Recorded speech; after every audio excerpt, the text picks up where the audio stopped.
اعوذ باللہ من الشیطان الرجیم بسم اللہ الرحمن الرحیم الحمد للہ رب العالمین والصلاة والسلام علی محمد وآلہ الطاہرین لا سیما خاتم الائمہ مہدی هذه الامہ الحجۃ ابن الحسن العسکری اللہم صل علی محمد وآل محمد وعجل فرجہم ولعنت اللہ علی اعدائہم اجمعین اما بعد۔ معزز سامعین، ہماری بحث نبوت اور امامت کے عنوان کے تحت جاری و ساری ہے، اور پچھلے جلسے میں ہم نے نبوت کے فائدے اور منکروں کی دلیلوں کو ہم نے پڑھا، اس کو رد کیا، اور آج کے جلسے میں ہم جو ہے عصمت میں کتنے اقوال ہیں ان کو دیکھیں گے کہ عصمت کہاں ہونی چاہیے۔ مثلا ایک قول ہے کہ نبی کا اعتقاد جو ہے معصومانہ ہونا چاہیے، یعنی کہ نبی اپنے اعتقاد میں معصوم ہوتا ہے۔ دوسرا قول یہ ہے کہ نبی وحی میں معصوم ہوتا ہے۔ تیسرا، نبی جو ہے نبوت کے بعد گناہوں سے معصوم ہوتا ہے۔ تو یہ سارے جو عصمت کے اقوال ہیں وہ کس طرح سے ہیں، اور تمام فرقہائے اسلام میں کون فرقہ کس عصمت کا قائل ہے، کس عصمت کا منکر ہے، وہ آج ہم اپنے اس جلسے میں پیش کرنے والے ہیں۔ سب سے پہلا قول یہ ہے کہ العصمت فی الاعتقاد، نبی جو ہے اعتقاد میں اپنے عقیدے میں معصوم ہوا کرتا ہے۔ نبی میں اس میں کہہ رہے ہیں کہ کوئی خلاف نہیں ہے کہ نبی اپنے نبوت کے زمانے میں اپنے اعتقادات میں معصوم ہوا کرتا ہے، اور کچھ یہاں پہ شبہے پیش کیے گئے ہیں کہ ظاہر آیت سے ایسا لگتا ہے کہ نبی مثلا معصوم نہیں تھا، نعوذ باللہ نعوذ باللہ،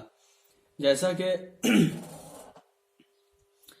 کچھ لوگ کہتے ہیں کہ تقیہ کے تحت نبی جو ہے، ایک قول شیعوں کی طرف پیش کیا جاتا ہے۔ کیا پیش کیا جاتا ہے کہ نبی تقیہ کی عالم میں کفر کو ظاہر کر سکتا ہے، یہ شیعوں کی طرف نسبت دی جاتی ہے۔ نعوذ باللہ کہ شیعہ قائل ہیں کہ نبی تقیہ کے عالم میں کفر کو ظاہر کر سکتا ہے، جبکہ نسبت غیر صحیح ہے، اور خود شیعہ حضرات نے اس قول کو باطل کیا ہے کہ نبی تقیہ کے عالم میں بھی کفر کو ظاہر نہیں کر سکتا، کیونکہ کفر کو ظاہر کرنا تقیہ کے عالم میں اس سے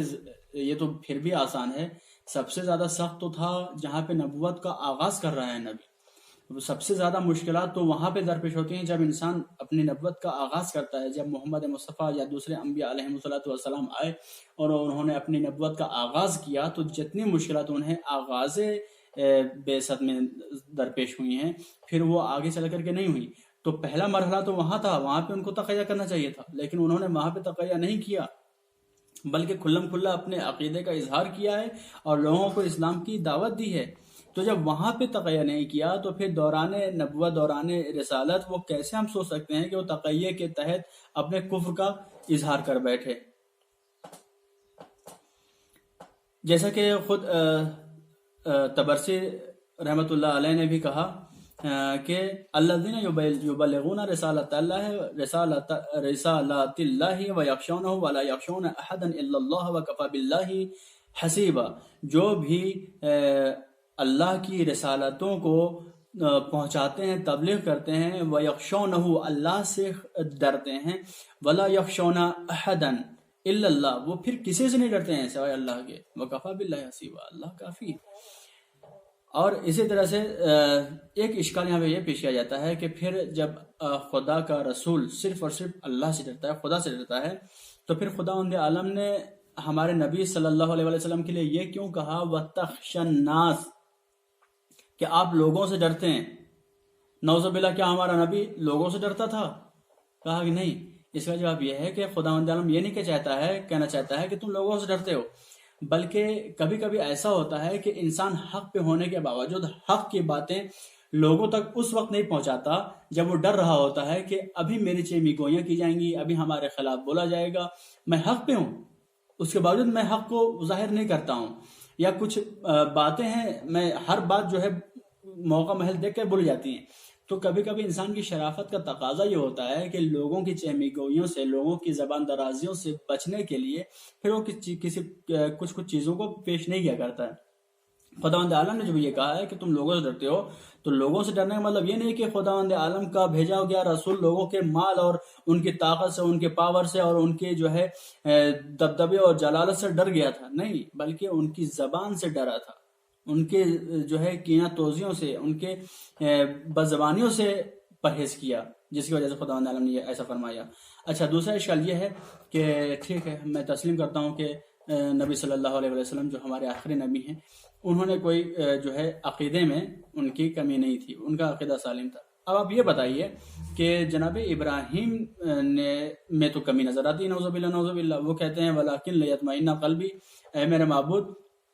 خداوند عالم نے کہا کہ وَإِذْ قَالَ إِبْرَاهِيمُ رَبِّ أَرِنِي كَيْفَ تُحْيِي الْمَوْتَىٰ، معبود مجھے دکھا کہ تم مردوں کو زندہ کیسے کرتا ہے۔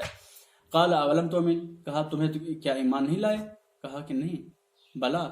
ایمان رکھتا ہوں، وَلَٰكِن لِيَطْمَئِنَّ قَلْبِي، معبود میں چاہتا ہوں کہ اطمینان قلب حاصل کر سکوں۔ تو کیا جناب ابراہیم کو اطمینان قلب نہیں تھا؟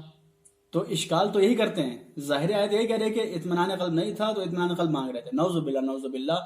کوئی بھی نبی اطمینان قلبی ایسا ہم نہیں سوچ سکتے ہیں کہ اس میں اطمینان قلبی نہ پائی جاتی ہو۔ یہ نبوت کے خلاف ہے کہ نبی ہونے کے باوجود اس کے در نزدیک جو ہے خداوند عالم کی ذات پر اطمینان نہ ہو۔ اطمینان تھا لیکن مزید اس میں اطمینان میں مزید اطمینان کو سماعت دی جانے کی گنجائش تھی، یعنی کہ اور گنجائش تھی۔ اب یہاں پہ انکار نہیں ہے نبوت کا کہ ان کو اطمینان نہیں تھا، اطمینان تھا، لیکن کتنا اطمینان تھا یہ بھی مشخص نہیں ہے۔ حتماً ہم اس نتیجے تک پہنچ سکتے ہیں کہ مزید اس میں گنجائش تھی کہ اطمینان انڈیلا جا سکے، تبھی تو انہوں نے کہا کہ وَلَٰكِن لِيَطْمَئِنَّ قَلْبِي، اے میرے معبود میں چاہتا ہوں مجھے اطمینان قلب حاصل ہو جائے۔ اب یہاں پہ دیکھیں آپ، علم کی 3 قسمیں ہوا کرتی ہیں، یقین کی 3 قسمیں ہوا کرتی ہیں، علم الیقین، عین الیقین، حق الیقین۔ علم الیقین یعنی کہ یقین کا علم ہونا، عین الیقین یعنی کہ یقین کو دیکھ لینا، حق الیقین یعنی یقین کو ایسا محسوس کر لینا کہ پھر اس میں شک و شبہ کی گنجائش نہ ہو۔ مثلا اگر آپ نے دھواں دیکھا تو دھواں دیکھ کر کے آپ سمجھ جائیں گے کہ فلاں جگہ آگ روشن ہے، تو اس کو کہیں گے علم الیقین۔ کیوں علم الیقین کیوں کہیں گے؟ عین الیقین کیوں نہیں کہیں گے؟ آپ نے اپنی آنکھوں سے دیکھا ہے دھواں اٹھتے ہوئے، تو اس کو عین الیقین کہنا چاہیے؟ کہا نہیں، اس کو ہم علم الیقین کہیں گے، اس لیے کہ آپ نے دھواں دیکھا ہے، آگ نہیں دیکھی۔ دھواں اور آگ 2 ڈیفرنٹ چیزیں ہوا کرتی ہیں۔ آپ نے دھواں دیکھا اور آگ تک پہنچے آپ، اس کو کہیں گے علم الیقین۔ آپ آگ کے پاس گئے، جا کے آپ نے آگ کو دیکھ لیا، اب یہ ہو جائے گا عین الیقین، کیونکہ آپ نے اپنی آنکھوں سے آگ کو دیکھ لیا۔ اب جو ہے ان دونوں مرحلوں میں بھی جو ہے ہو سکتا ہے کہ مراتب ہوں، اور ہو سکتا ہے کہ ہر آنکھیں ایک الگ چیز دیکھتی ہیں، ہر عقل ایک الگ چیز سمجھتی ہے۔ اس کو انشاءاللہ کبھی ہم اپنی مجلس میں ذکر کریں گے۔ اور پھر جو ہے جب آپ نے آگ کو چھوا اور آگ نے آپ کو جلایا تو آپ کو یہاں پہ یقین ہو جائے گا کہ یہ آگ ہے، آگ جلایا کرتی ہے، آگ نہیں ہوتی تو ہمیں جلاتی نہیں۔ تو اب یہاں پہ حق الیقین میں پہنچنے کے بعد سے پھر کوئی شک و شبہ نہیں ہوا کرتا ہے۔ جناب ابراہیم کو علم الیقین تھا کہ اللہ قادر ہے، عین الیقین کی مرحلے میں وہ جانا چاہتے تھے کہ معبود میں آنکھوں سے دیکھ لینا چاہتا ہوں کہ تو مردوں کو زندہ کیسے کرتا ہے۔ تو یہ مقام تھا جناب ابراہیم علیہ السلام کا، ان میں نبوت میں کوئی کمی نہیں تھی، نعوذ باللہ، انہیں اطمینان تھا، خدا کی ذات پہ یقین تھا، لیکن مزید اطمینان میں گنجائش پائی جاتی تھی کہ اور اطمینان انہیں عطا کیا جائے۔ لیکن یہ ہمارے امیر المومنین کی فضیلتوں کا تقاضا ہے کہ آپ کا وہ مرتبہ ہے فضیلت کا کہ آپ فرماتے ہیں لو کشفت الغطاء مزددت یقینا، اگر علی ابن ابی طالب کی آنکھوں سے تمام حجاب ہٹا دیے جائیں اور خداوند عالم بے نفس نفیس، نعوذ باللہ ہم تجسیم کے قائل نہیں ہیں، لیکن اگر بالفرض محال اگر خداوند عالم علی کی نگاہوں کے سامنے آ کے کھڑا بھی ہو جائے تو علی کے یقین میں کوئی زیادتی نہیں ہوگی، اور اگر نہ کھڑا ہو تو علی کے یقین میں کوئی کمی نہیں آئے گی۔ یعنی کہ خداوند عالم کو علی ابن ابی طالب نے اپنے دل کی اس آنکھوں سے دیکھ لیا تھا، پہچان لیا تھا، اور پہچان لینے کے بعد سے وہ حق الیقین کے منزل تک پہنچ چکے تھے، علم الیقین کے منزل تک پہنچ چکے تھے، عین الیقین کے منزل تک پہنچ چکے تھے کہ اب وہاں پہ اطمینان کی گنجائش بھی نہیں تھی کہ مزید اس میں اطمینان ڈھونڈا جا سکے۔ اب تو اس کا جواب یہ ہو گیا فَإِن كُنتَ فِي شَكٍّ مِّمَّا نَزَّلْنَا، اب یہاں پہ ایک اور کہتے ہیں کہ فَإِن كُنتَ فِي شَكٍّ مِّمَّا نَزَّلْنَا إِلَيْكَ فَاسْأَلِ الَّذِينَ يَقْرَؤُونَ الْكِتَابَ مِن قَبْلِكَ، یہاں پہ کہتے ہیں کہ نبی تو شک کی حالت میں تھے، نعوذ باللہ نعوذ باللہ، انہیں جو ہے یقین نہیں تھا بلکہ شک کی حالت میں تھے۔ تو یہاں پہ اس آیت کا جو معنی پیش کیا گیا ہے کہ نبی شک کے عالم میں تھا، نبی کوئی شک کے عالم میں نہیں ہوا کرتا ہے، نبی ہمیشہ یقین کامل کی منزل میں ہوا کرتا ہے۔ اور یہ جو آیت ہے، اس آیت کا مفہوم کچھ اس طرح سے ہے کہ کہنے والے اگر یہ کہیں کہ یہاں پہ نبی کو شک ہوا ہے، نہیں، نبی شک نہیں ہوا ہے، بلکہ تعویل اس کی ایسی کی جائے گی، قُلْ يَا أَيُّهَا النَّاسُ إِن كُنتُمْ فِي شَكٍّ مِّن دِينِي، میرے حبیب کہہ دیجئے لوگوں سے، ان کنتم فی شکن، اگر تم کسی شک میں ہو، نہ کہ نبی شک میں ہو۔ اس کی مثال کیا ہے؟ کوئی دوسری جگہ پائی جاتی ہے کہ ہم جو ہے واضح طور پہ سمجھ سکیں کہ شک جو ہے نبی کی طرف نسبت نہیں دی گئی بلکہ عوام الناس کی طرف نسبت دی گئی ہے؟ ہاں، مثال ہے فلا کیا ہے، فلا تکو فی مرۃ مما یعبد ہؤلاء، اور خود یہ آیت۔ اب یہاں سے ہم آگے بڑھتے ہیں، العصمت فی الوحی، دوسری جو عصمت ہے وہ وحی میں عصمت ہے، یعنی کہ جو پیغام وہ نبی اللہ کے پاس سے لے کر کے آ رہا ہے وہ من و عن لوگوں تک پہنچاتا ہے، اور اس وحی میں وہ معصوم ہوا کرتا ہے۔ اس میں بھی متکلمین کے درمیان میں کوئی اختلاف نہیں پایا جاتا ہے، سارے متکلمین مانتے ہیں کہ نبی جو ہے وحی میں معصوم ہوا کرتا ہے، وحی کو لینے میں معصوم، وحی کو پہنچانے میں معصوم۔ اب ایسی صورت میں نبی جو ہے کبھی وحی کو لینے میں اور وحی کو پہنچانے میں خطا نہیں کر سکتا ہے، نہ تو عمدی خطا کر سکتا ہے، نہ سہوی خطا کر سکتا ہے، اور نہ بھولے سے بھٹکے سے وہ جو ہے خطا کر سکتا ہے۔ لیکن اس قول میں کہ نبی وحی میں خطا کر سکتا ہے، خطا نہیں کر سکتا ہے، ایک فرقہ جو ہے خلاف ہے، وہ ہے اہل حدیث کا فرقہ۔ وہ کہتا ہے کہ نبی جو ہے کچھ گڑھی ہوئی حدیثیں ہیں، غرانیق کا قصہ ہے اور ورقہ بن نوفل کا قصہ ہے، اس طرح سے کی جو ہے قصوں کو دے کر وہ کہتے ہیں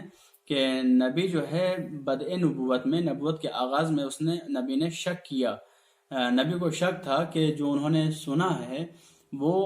جبرائیل کی آواز ہے یا شیطان کی آواز ہے، نعوذ باللہ نعوذ باللہ، یعنی کہ نبی کو پتہ نہیں ہے کہ یہ شیطان کی آواز ہے یا فرشتے کی آواز ہے، اور امتیوں کو پتہ ہے کہ شیطان کی آواز تھی یا جو ہے فرشتوں کی آواز تھی۔ کیسے کیسے مال بالکم کیفا تحکمون، پتہ نہیں تم لوگ کیسا جو ہے فیصلہ کرتے ہو۔ العصمۃ من الذنوب بعد النبوہ، تیسرا قول یہ ہے کہ نبی جو ہے معصوم ہوا کرتا ہے نبوت کے بعد۔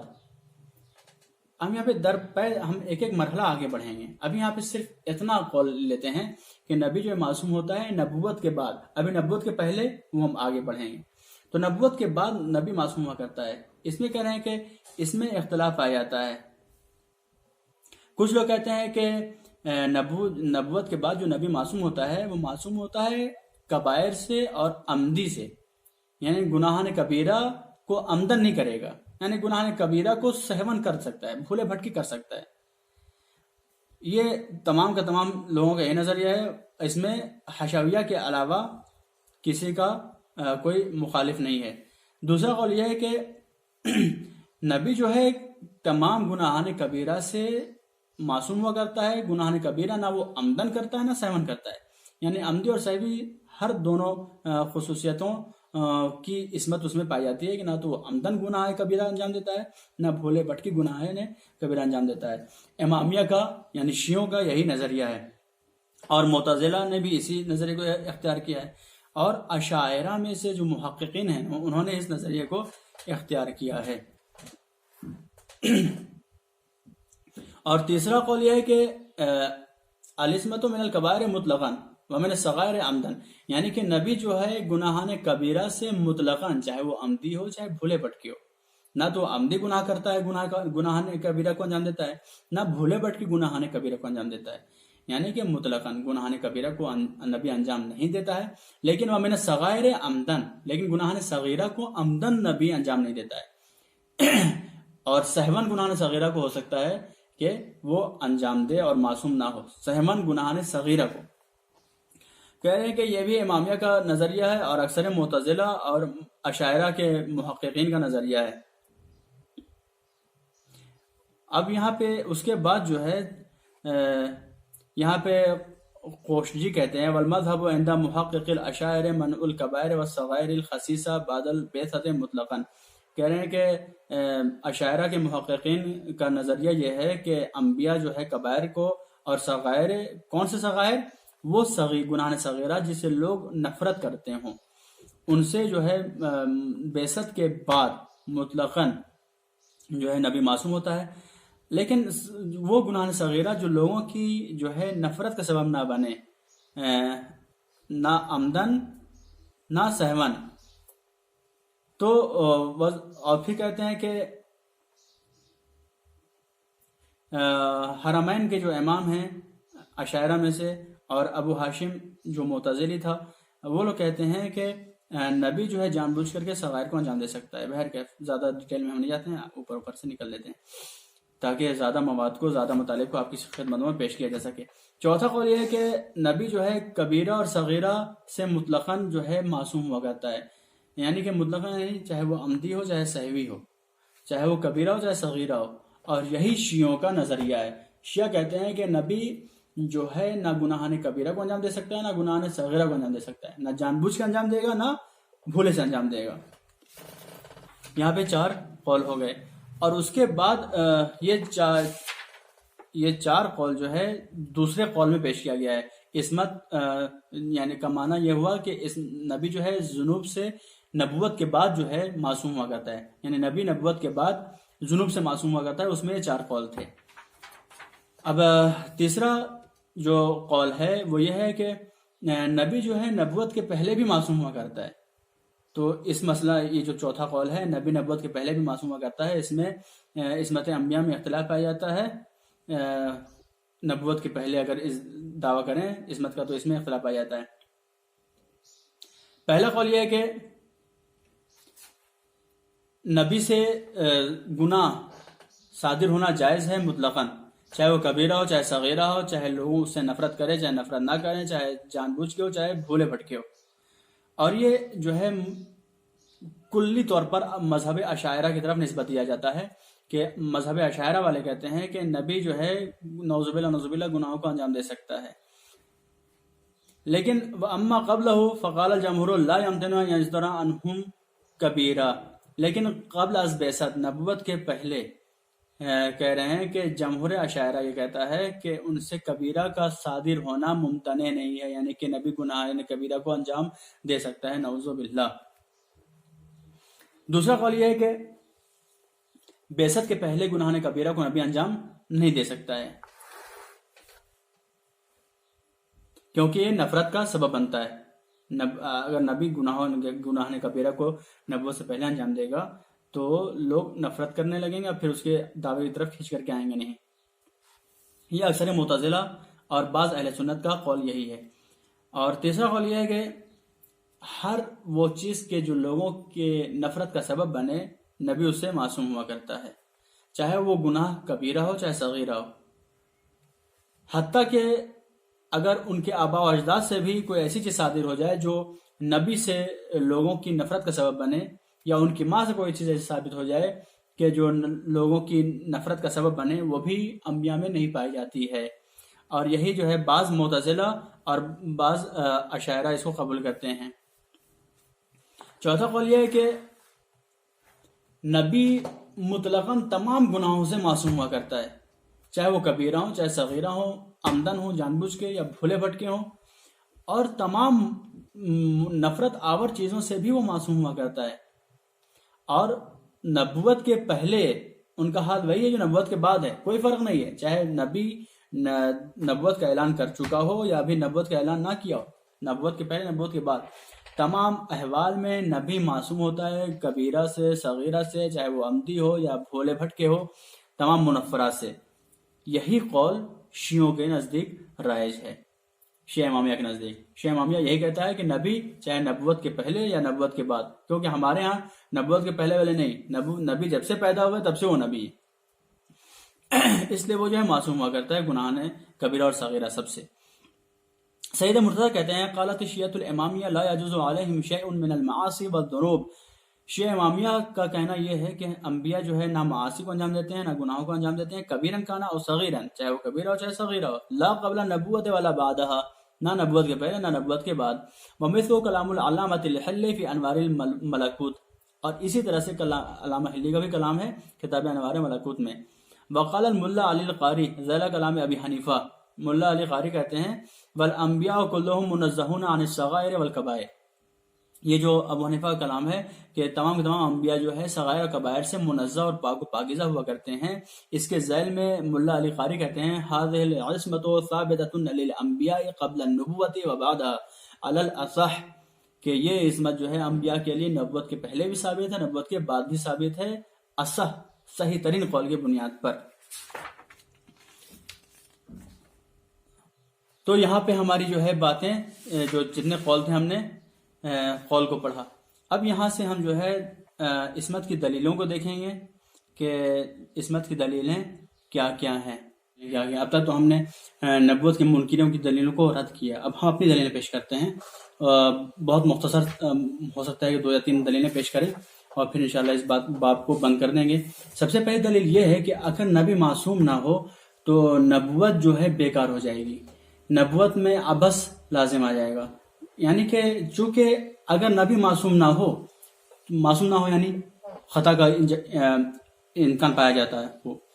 تو ہم پھر اس کی پوری کی پوری نبوت، پوری کی پوری رسالت ہمارے شک کے کٹہرے میں آ کے کھڑی ہو جائے گی کہ ہو سکتا ہے کہ نبی نے جو ہے پیغام اللہ کی طرف سے نہ دیا ہو سکتا ہے کہ اللہ نے فرمایا ہی نہ ہو۔ تو اب جب شک پیدا ہوگا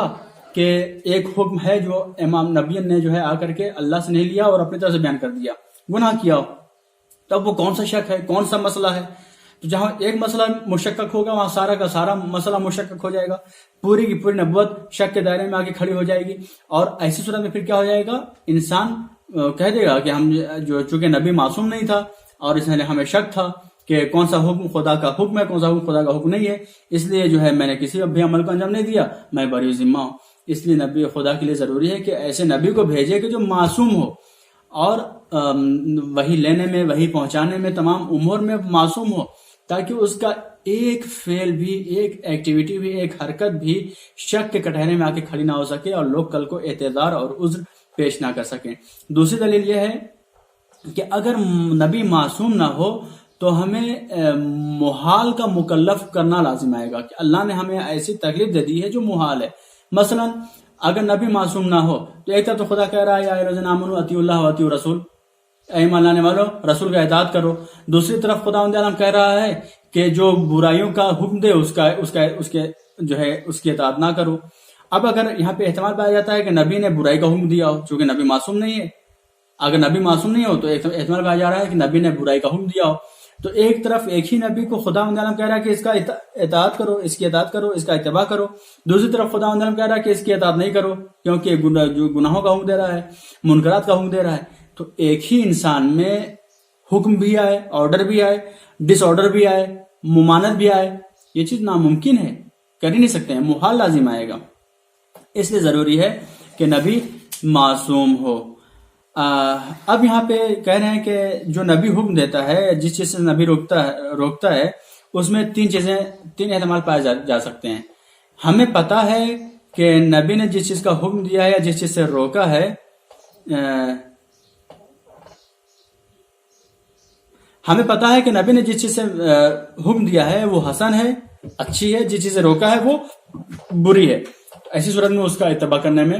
کوئی اشکال نہیں ہے، اس کی اطاعت واجب ہے۔ لیکن اگر ہمیں پتا ہے کہ نبی نے جو ہے کسی قبیح کا حکم دیا ہے، کسی بری چیز کا حکم دیا ہے کہ وہ کرو،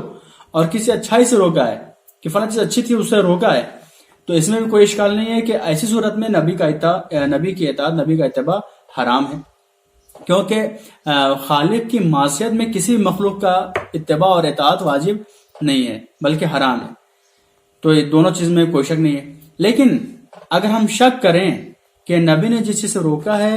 اس میں اچھائی پائی جا رہی ہے یا برائی پائی جا رہی ہے، یا نبی نے جس چیز کا حکم دیا ہے اس میں اچھائی پائی جا رہی ہے یا برائی پائی جا رہی ہے، تو ایسی صورت میں جو ہے تکلیف ممتنع ہو جائے گی، پھر تو ہمارے اوپر کوئی تکلیف ہی نہیں ہے۔ تو کہہ رہے ہیں کہ اس کا چونکہ وہ کہہ رہے ہیں کہ جب بھی شک ہوگا تکلیف میں تو ہم اصالت براعت اور اصالت حلیت کو جاری کر دیں گے کہ ہمارے پاس کوئی تکلیف نہیں ہے اور جو چیز آئی ہے سامنے وہ ہمارے لیے مباح ہے. تو کہہ رہے ہیں کہ اس کا جواب یہ ہے کہ جہاں پہ ہمیں شک ہو ہر جگہ یہ جو ہے آپ اصالت البراعت اور اصالت الحلیت کو جاری نہیں کر سکتے ہیں, اصالت الاباحہ کو جاری نہیں کر سکتے ہیں کہ جس کا حکم آپ کو شک ہوا, کہیں پہ بھی شک ہوا آپ نے جاری کر دیا. بلکہ نبوت کو تسلیم کرنے کے بعد, نبی کو معصوم ماننے کے بعد اگر نبی کے کسی پیغام میں آپ کو شک نظر آئے تو وہاں پہ آپ برات جاری کر سکتے ہیں. لیکن یہ مرحلہ تو ابھی آپ نبوت میں داخل ہی نہیں ہوئے, یہاں پہ تو آپ نبوت میں ہی شک کر رہے ہیں کہ نبی معصوم ہے, نبی معصوم نہیں ہے, تو یہ چیز تسلیم کرنے کے قابل نہیں ہے. اور اگر تیسری دلیل یہ ہے کہ اگر ہم مان بھی لیں کہ نبی معصوم نہیں ہے تو اس سے نبی کا انکار لازم آئے گا. نبی کا انکار کیسے لازم آئے گا؟ نبی اگر معصوم نہیں ہوا, نعوذ باللہ, اور نبی نے کوئی ایک گناہ کیا تو پھر ہمارے اوپر واجب ہو جائے گا کہ ہم جا کر کے نہی از منکر کریں. تو جب ہم نہی از منکر کریں گے تو اس نہی از منکر سے اس کو اذیت ہوگی, رسول کو, نبی کو اذیت ہوگی. اور خدا تعالیٰ نے خود اپنے قرآن اور اپنی کتابوں میں حکم دیا ہے کہ تم نبی کو اذیت نہ دو. بسم اللہ الرحمن الرحیم والذین یؤذون رسول اللہ لهم عذاب علیم, جو لوگ بھی اللہ کے رسول کو اذیت دیتے ہیں ان کے لیے عذاب علیم ہے. تو ایسی صورت میں ہم نبی کو عذاب جو ہے اذیت نہیں دے سکتے ہیں. اسی لیے کہا گیا ہے کہ ہم جو ہے قائل ہیں نبی کی عصمت کے. اگر ہم نبی کو معصوم نہیں مانیں گے تو پھر آپ اس کو نہیں منکر کرنے جائیں گے, پھر اس کو تکلیف ہوگی. خداوند عالم نے نبی کو تکلیف دینے سے منع کیا ہے, اس لیے ہم اس عقیدے کے قائل ہیں کہ نبی معصوم ہوا کرتا ہے اور وہ گناہیں انجام نہیں دیا کرتا ہے. اور ہم شیعوں کا عقیدہ یہ ہے کہ صرف نبی نہیں بلکہ نبی کے آباء و اجداد جناب آدم تک, خاتم سے لے کر کے آدم تک جتنا سلسلہ نبوت ہے, نہ ان کے آباء و اجداد میں کفر تھا نہ ان کی ماؤں میں کفر تھا. یہ اور بات ہے کہ انہوں نے اپنے عقیدے کا کھلم کھلا اظہار نہ کیا ہو, تقیہ کیا ہو, لیکن کوئی بھی کافر نہیں تھا. یہ اسلاب طاہرہ اور ارحام مطہرہ سے ہوتے ہوئے ان کا نور ہم تک پہنچا ہے. اس میں کسی بھی طرح کا شک و شبہ نہیں پایا جاتا ہے. وآخر دعوانا ان الحمد للہ رب العالمین.